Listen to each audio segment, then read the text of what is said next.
वाचन संस्कृतीचा प्रसार आणि ग्रंथाचे महत्त्व जनमानसात रुजवण्यासाठी आयोजित सिंधुदुर्ग ग्रंथोत्सव 2025चा कुडाळमध्ये आज उत्साहात शुभारंभ झाला। उच्च व तंत्र शिक्षण विभाग, महाराष्ट्र राज्य ग्रंथालय संचालनालय आणि जिल्हा ग्रंथालय अधिकारी कार्यालय सिंधुदुर्ग यांच्या संयुक्त विद्यमाने हा 2 दिवसीय ग्रंथोत्सव आयोजित करण्यात आला आहे। स्थानिक श्री महालक्ष्मी हॉल येथे आमदार निलेश राणे यांच्या हस्ते ग्रंथोत्सवाचे उद्घाटन करण्यात आले। याआधी सकाळी शहरात भव्य ग्रंथदिंडी काढण्यात आली।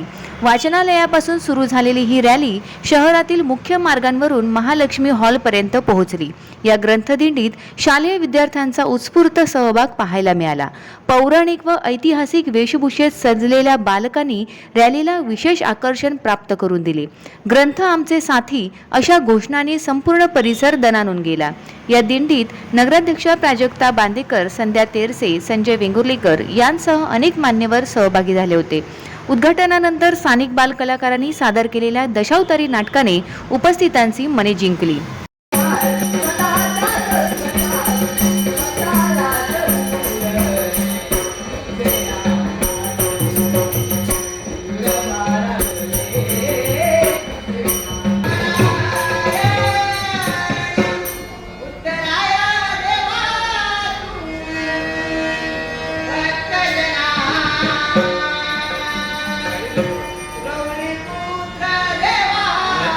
कोकणच्या समृद्ध सांस्कृतिक परंपरेचे दर्शन घडवणाऱ्या या सादरीकरणाचे आमदार निलेश राणे यांनी विशेष कौतुक केले।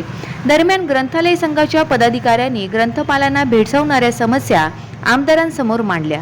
मानधन, ग्रंथालयांचा दर्जा आणि अनुदानासंदर्भातील अडचणींकडे त्यांनी लक्ष वेधत त्यावर सकारात्मक तोडगा काढण्याची मागणी केली आहे।